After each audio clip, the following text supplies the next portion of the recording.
In progress.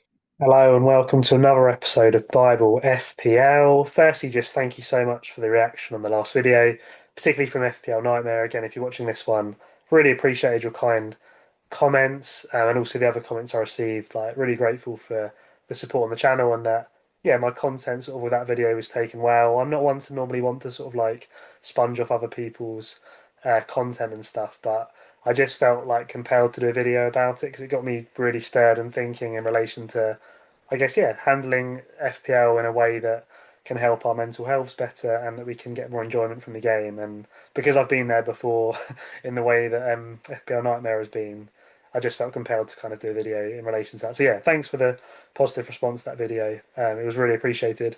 And this is a kind of a similar video, really, a bit of a follow up in terms of, I think I've titled it like the most important question or something that you could ask yourself as an FPL manager. And it's basically one I ask myself every week. It's one where me and my mate, often when we're sort of having our transfer dilemmas, it's a question we always ask ourselves towards trying to get to the right conclusion in terms of what we end up doing. And it often is the deciding factor actually in what we end up going for. So without further ado, I'll give you the question and I'll explain the context behind what I actually mean by the question. So the question we ask ourselves is this: what is going to bother me more, or what is going to bother you more? Is the question. And what I mean by that is every week you're going to have some kind of transfer dilemma, right? I.e., do I roll? Do I, use one of my free transfers or some of my free transfers, or even do I take a hit this week for a player or players? And the question I think you always have to ask yourself when it comes to those dilemmas is, okay, what outcome is going to bother me more? In other words, if I go for this, but then this one ends up being way better, is it going to annoy me more if the outcome of this one is better or the outcome of this one is better? So I'll give you an example for my team this week. So this week, here's how my main team is looking. It's looking okay on the whole. I'm fairly happy with the team. I've got Bruno captaincy, which is always the plan. And a transfer I'm currently earmarked this week is to quite simply do Pope out and Allison in, assuming he is declared definitely fit after the international break to cover that Forest fixture and their next run of 3 games, essentially, before I can maybe bring another keeper back when you get the 5 free transfers very soon. Um, that's the kind of simple, less stressful move, and I've got a couple of moves lined up in the next couple of weeks. I've planned on FPL.team where I've got the exact amount of money to get a couple more players in that I want to get in, and it would be kind of like sticking to the plan, so to speak. So that's one option I have this week. The other option is the kind of slightly more daring option, the slightly more maverick option, the slightly more doesn't this sound fun option, and a little bit of the like what FPL Nightmare did last week, where he was really feeling a hit, and on that occasion it didn't pay off. Obviously, on another week it might have paid off. And I actually, funnily enough, after last week talking about not taking hits or being very careful with hits, I have an option this week to consider taking a hit. Um, as it stands, I think I'm leaning towards just doing my boring kind of Alison Becker move, largely because of this "what is going to bother you more" question. But yeah, the move that I'd potentially consider if I took the hit is instead of Allison, I'd have Pope. And basically, Brian Burmo is a player that I am really struggling not owning at the moment.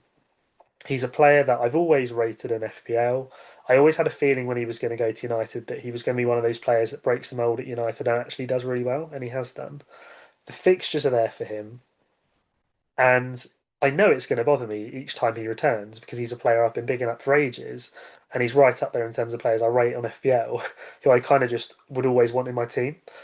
So yeah, I've been asking myself why don't I have him, and it was because of team structure reasons, and I basically the Afcon thing swayed me a little bit with Bruno being a better set and forget. I'm very happy with Bruno. I think in some ways I'd like to have both of them, but the point is I don't have a player that I'm really wanting. And in order to get him Burmy this week, if I really wanted to get him, I'd essentially have to take a hit. I'd have to do Bowen down to someone like Thiago. I'd have to do Caicedo up to Mbeumo, and I may even have to do a goalkeeper down to a cheaper keeper to fund it. Like we're talking hits to get in a player that I'm really wanting, but I have to ask myself the question: is it worth the hit, and is it worth the stress of taking this big hit?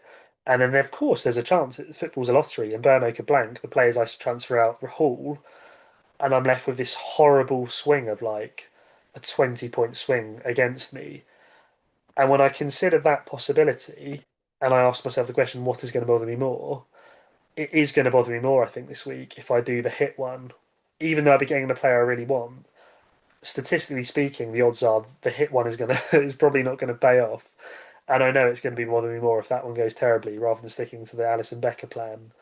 And if that result ends up being better points wise without that massive hit, yeah, obviously I'll feel happier. And worst case, I suppose, if Mbermo smashes it, it will hurt a bit. Don't get me wrong, because I love Mbermo, but it's not going to hurt as much as the logical play because I know, statistically speaking, like I'm doing a wise move here, and I also have a transfer plan that I'm happy with moving forward. If that makes sense.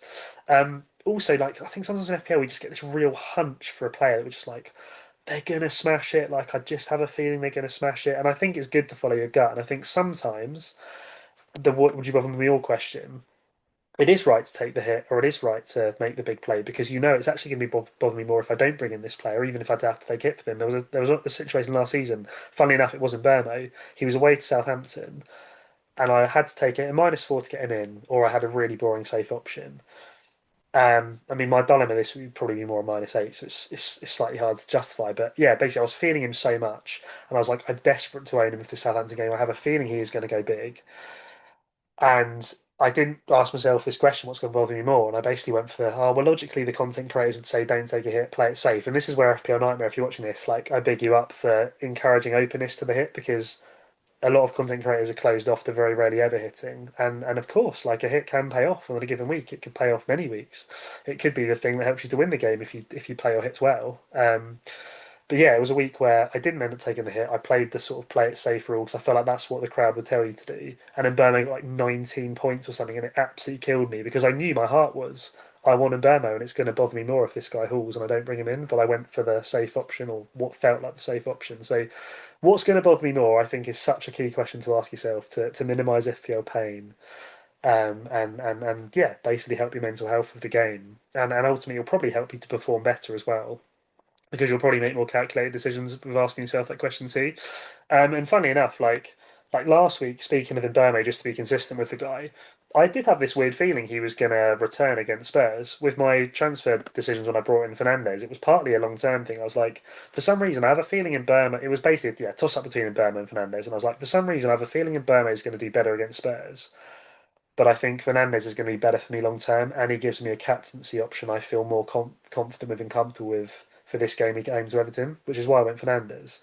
Um, and Mbeumo did score at Spurs, and my gut was right on that. It wasn't a huge swing, which helped. Fernandez still got a return, but it's funny, isn't it? Like I had this massive gut, like he's definitely going to score, and I just looked at the odds for what Mbeumo was to score or assist against Spurs. So this is like any return, and it's over even. So there's basically, I guess the probably the best way of looking at it is there's what less than a 50% chance that Mbeumo was going to even score or assist. If I got my maths right in that game, he did return, but the point is the odds weren't exactly like, oh, this guy is more than likely to return. The odds here are actually saying he could well return. There's also a very good chance he doesn't return, and even then it's like, okay, if he does return, he's probably only going to get one. He's not going to probably haul. He's probably not going to kill you, and that was the reality.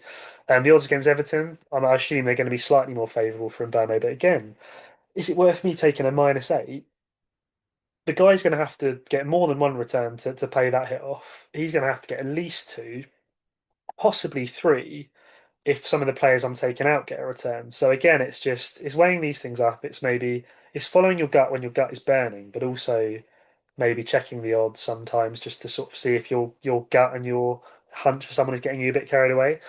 And also, again, like I said, ask yourself the question every week with these dilemmas: what is going to bother me more? And I'd argue, slash, I'd urge you, sorry, I'd encourage you to go with the option of what's going to bother you less in terms of the outcome.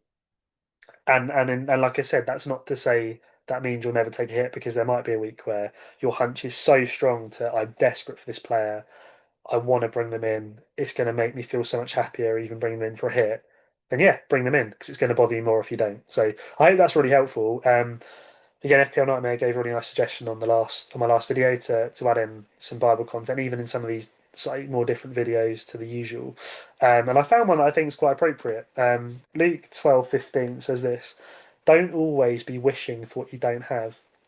And I thought it was interesting because I think that sums up a lot of our FPL knee jerking. It's you have a team of players that overall are pretty good, but it's like there's always this FOMO of like or this sense of like, but who don't I have? You're always looking for the next new toy kind of thing, and I think Praz would sort of talk about this next new sort of shiny toy of this player you don't have that all of a sudden your eyes get fixed on. You're like, oh, I need them, and then once you've got them in, the next player that you get your eyes fixed on, and you want them. And I think there's an element sometimes of fantasy football of being contentful with who you've got in your team, not forcing this crazy rash move in order to get in the new next kind of shiny toy player that you're wanting. So yeah, maybe sometimes like reminding ourselves to settle down this element of I want them, I need them in my team. Like just yeah, sometimes it's good to sort of tone that back a little bit and have a slightly more measured approach and focus on being grateful for the players you do have in your team. And also like it can be a bit of a gamble. Like taking hits in FPL is essentially gambling, right? It's obviously a lower risk form of gambling because you're not losing money, but you are losing potential more mental health kind of stresses as a result of your kind of hit gamble. So again, it's if you do ever take a hit, you've just got to weigh up with the what's going to bother me more question. Um, and yeah, there's times hits I think you can justify absolutely, but always ask yourself that question towards making the best decision for your teams and the best decision ultimately, I think, and probably most importantly for your mental health and your enjoyment in the game. Because the bottom line is this game's supposed to be fun. So if asking yourself this question each week helps you to get more fun from the game and minimises the pain, um, then yeah, I'm hoping that helps you guys as well as much as it's helped me and my friend who always ask ourselves this question every week. We're making transfer dilemmas and decisions. So yeah, I'll leave it there for now. But again, thanks so much for watching. Thanks for the encouragement on the video, and the Twitter page and all this sort of thing. I'm really grateful. Yeah, do like and subscribe if you found this content helpful and interesting and compelling, and you'd like to tune in for more next time. But for now, yeah, continue to enjoy the international break. Continue to do stuff you enjoy that isn't the stress of thinking about fantasy football too much. Says me, who's just uploaded twice in the space of a few days. But yeah, for now, I look forward to catching you all on the next one.